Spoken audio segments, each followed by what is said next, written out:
Hello and welcome to the online library. My name is Paciu Galina and I'm a teacher of English at the public institution cl.XI-a Chisinau. Dear students, today we will continue Lesson 3, Literary Focus, from your school books. We will rephrase the views and opinions from a listened message in an oral utterance and compare them with personal point of view. Sustain opinions in discussion by providing relevant explanations, arguments and comments. Compare and contrast information in order to find the common features. Explain a viewpoint on a topical issue, giving the advantages and disadvantages of various options. Produce clear and detailed descriptions on topics of personal interest or on specialized areas of knowledge. Present of a structured, coherent, formal discourse on lesson theme or on topics of personal interest with an introduction, body and conclusion. We will begin from the point we have stopped last time. I hope you have watched the film which I recommended and have enjoyed it. Exercise 9, page 122. You are to complete the following sentences with nouns formed from the words in brackets. She was at a loss how to behave in the circumstances she was in. The noun formed through the deflection from the verb to lose is loss. Will he ever regain his consciousness? Being abroad, he constantly felt a longing for his home country.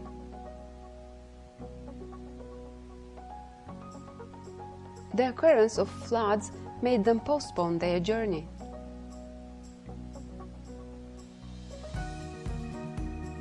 They issued a denial that their firm had been involved in the traffic of human beings.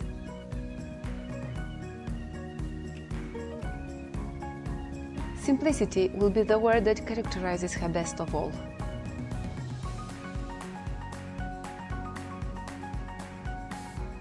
The landlady gave him a notice to move. In the following examples, in exercise 10, you are to choose the word which best suits the meaning of each of the sentences. It turns to be a creditable affair, doesn't it? Credulous people are easily led astray. Analyze these two sentences.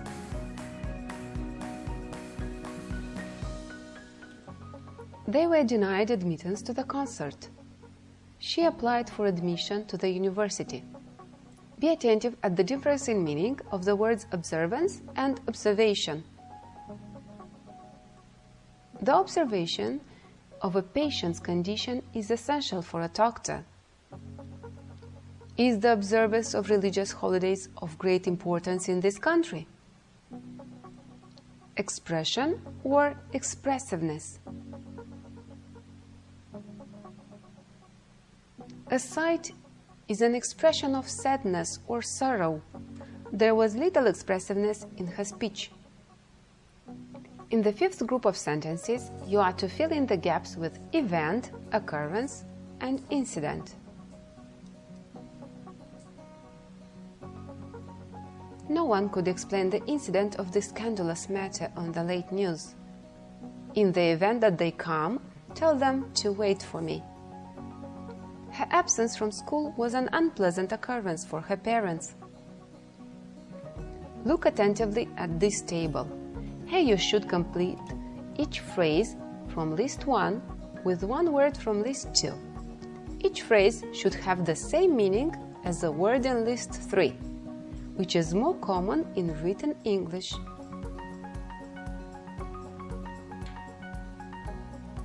Now let's check your results.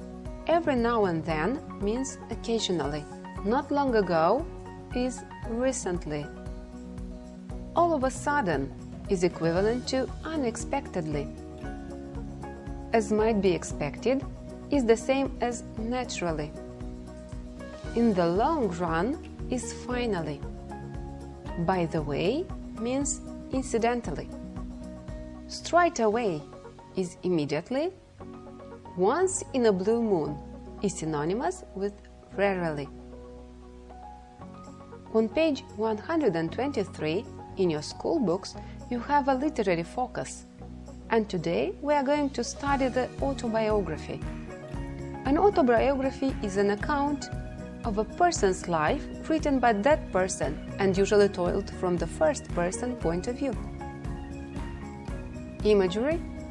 Writers use imagery to create a picture in the reader's mind or to remind the reader of a familiar sensation. Imagery is language that appeals to one or more of the 5 senses. Use a chart similar to the one shown to keep track of imagery. Scan the text to determine which of the senses, sight, touch, smell, taste, or hearing the author is appealing to, as well as the effects the imagery has on you.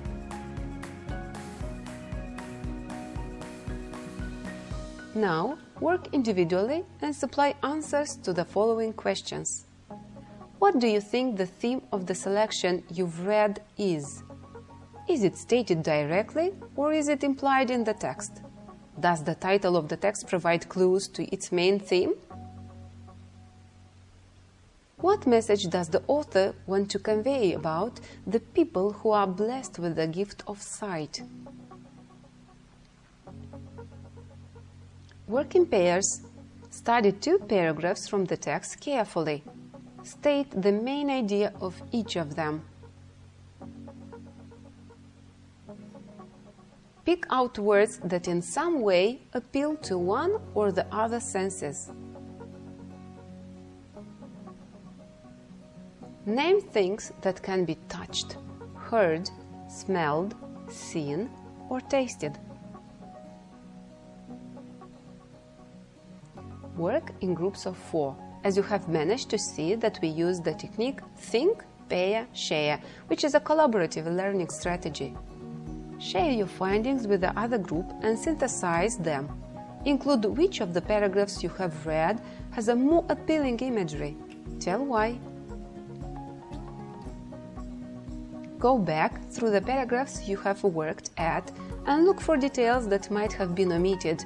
If this selection had been written by someone who had got the gift of sight. Share your opinion with the other groups. Give reasons for your answers. In exercise 4, as a class, comment on the following Helen Keller statements. Long ago, I became convinced that the seeing see little.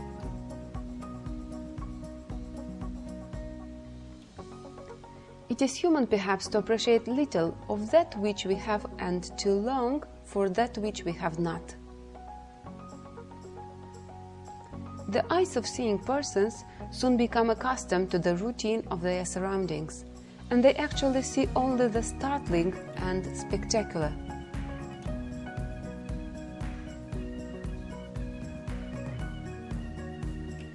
Answer the following questions connecting them to life.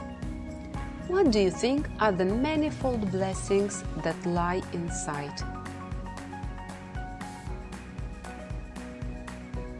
What beauty do you imagine Keller's sight may have revealed in comparison with our eyes that are usually lazy, as Keller says?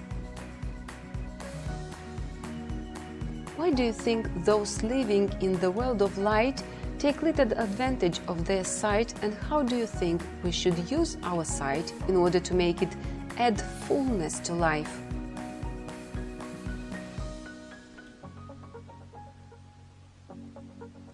What would attract your attention if you had the opportunity of walking for an hour or more through the woods, through the meadows, through the fields, both in summer and in spring, or any other season that is your favorite?